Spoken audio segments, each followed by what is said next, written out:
Hello friends, welcome to my YouTube channel. ഇന്ന് നമ്മളിവിടെ ചെയ്യുന്നത് സാറ്റൻ റിബൺ കൊണ്ട് റോസിൻ്റെ മുട്ടാണ് ചെയ്യുന്നത്. അതിന് വേണ്ടിയിട്ട് ഇത് കാണിക്കുന്നത് പോലെ നീളത്തിൽ കട്ട് ചെയ്ത് അതിൻ്റെ ഒരറ്റം ഇതുപോലെ ഒരു ഷേപ്പ് ചെയ്ത് നമ്മളത് ലൈറ്റർ യൂസ് ചെയ്ത് ഒന്ന് ചൂടാക്കുമ്പോഴത്തേക്ക് ബെൻഡാവും. അത് ബാക്കിലോട്ട് ടേൺ ചെയ്ത് വരും. ഒരുപാട് സമയം പിടിക്കരുത്, പെട്ടെന്ന് അത് ഉരുകി പിടിക്കുന്നത് കൊണ്ട് ഇനി അതിൻ്റെ ബാക്കിൽ നമ്മൾ കത്രിക കൊണ്ട് ഒന്ന് മധ്യഭാഗം ഒന്ന് കട്ട് ചെയ്യും. കട്ട് ചെയ്തിട്ട് അതിനെ ഒന്ന് ഫോൾഡ് ചെയ്യാനായിട്ടാണ് ഈ കാണിക്കുന്നത്. മധ്യഭാഗം ഒന്ന് കട്ട് ചെയ്യും. അത് ആ കട്ട് ചെയ്തത് നമ്മൾ ഫെവി ബോണ്ട് യൂസ് ചെയ്ത് അങ്ങ് ഇതുപോലെ അങ്ങ് ഒട്ടിച്ച് വെക്കുകയാണ് ചെയ്യുന്നത്. അങ്ങനെ ഇതിന് ശേഷം നമ്മൾ ഫെവി ബോണ്ട് വെച്ച് ഒട്ടിക്കും. ഇനി നമ്മൾ ആ ഒരു ബഡിന് വേണ്ടിയിട്ട് ടിഷ്യൂ പേപ്പർ യൂസ് ചെയ്ത് ഫോൾഡ് ചെയ്ത് കട്ട് ചെയ്തതിന് ശേഷം അതിൻ്റെ ഓരോ പെറ്റൽസും ഓപ്പോസിറ്റ് വെച്ച് നമ്മൾ കെട്ടിയെടുക്കുകയാണ് ചെയ്യുന്ന നൂലിന്. ഇനി ആ ഒരു ഫ്ലവർ, ആ ഒരു മുട്ട് തീർന്നതിന് ശേഷം നമ്മൾ അതിനൊക്കെ വേണ്ടിയിട്ട് ഇതുപോലെ ഗ്രീൻ ടേപ്പിൽ നിന്നും ഇതുപോലെ ഷേപ്പിൽ കട്ട് ചെയ്ത് അതിൽ ഒട്ടിച്ച് വെക്കുക ചെയ്യുന്നത്. അല്ലെങ്കിൽ നമുക്ക് ആ ഒരു നൂല് വെച്ച് കെട്ടി വേണമെങ്കിലും വെക്കാം. ഇതുപോലെ ഇരിക്കും. നമ്മൾ ആ ഒരു മുട്ട് ചെയ്തെടുക്കുമ്പോഴത്തേക്ക് ആ ഒരു വളരെ സിമ്പിളാണ്. നമ്മൾ ഓരോ പെറ്റൽസും വെച്ച് നൂലിന് കെട്ടി ഓപ്പോസിറ്റ് വെച്ച് കെട്ടിയെടുക്കുകയാണ് ചെയ്യുന്നത്. അതിൽ ഏറ്റവും സെൻറ്ററിൽ കുറച്ച് റൗണ്ട് ഇരിക്കത്തക്ക വിധത്തിന് വേണ്ടിയിട്ടാണ് നമ്മൾ ആ ടിഷ്യൂ പേപ്പർ മടക്കി ഫോൾഡ് ചെയ്ത് കെട്ടിയെടുക്കുന്നത്.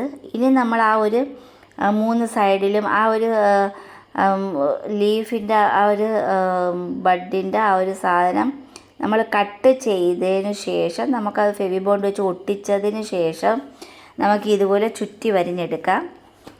ഗ്രീൻ ടേപ്പ് കൊണ്ട് ഒരു ഭാഗം പിടിച്ചിട്ട് മറ്റേ കൈ കൊണ്ട് നമ്മൾ ചുറ്റി ടൈറ്റാക്കി എടുക്കുകയാണ് ചെയ്യുന്നത്.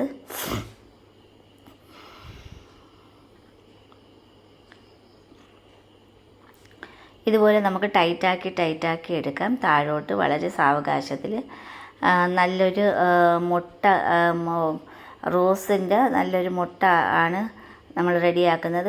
ഇവിടെ ഒരു 4-5 എണ്ണം ഞാൻ ശരിയാക്കിയിട്ടുണ്ട്.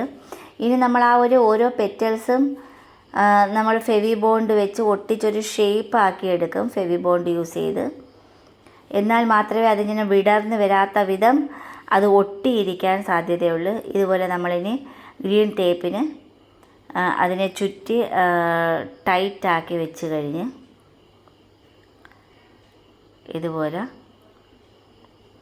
ചുറ്റി വരിഞ്ഞ് മനോഹരമായിട്ട് നമുക്കിപ്പം 3 ബഡ് മുട്ടുകളെ ചെയ്തിട്ടുള്ളൂ. 5 എണ്ണം ഞാൻ ചെയ്തിട്ടുണ്ട്. ഇത് ഓരോന്നും ഒരേ ഷേപ്പാക്കി വളരെ എളുപ്പത്തിൽ നമുക്ക് പെട്ടെന്ന് തന്നെ ചെയ്യാം.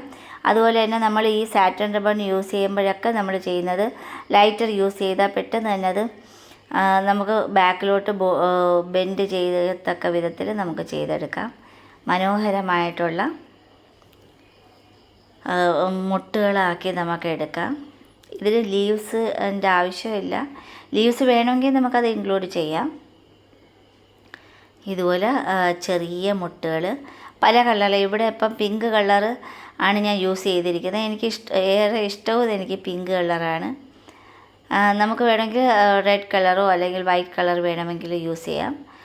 പല കളർ തന്നെ യൂസ് ചെയ്ത് പല രീതിയിലുള്ള മുട്ടുകൾ നമുക്ക് ചെയ്തെടുക്കാവുന്നതേ ഉള്ളൂ. ബാക്കിലോട്ട് ആ ബെൻഡ് ചെയ്യുമ്പോഴാണ് കുറച്ചും കൂടി ഒരു ഭംഗി വരുന്നത്.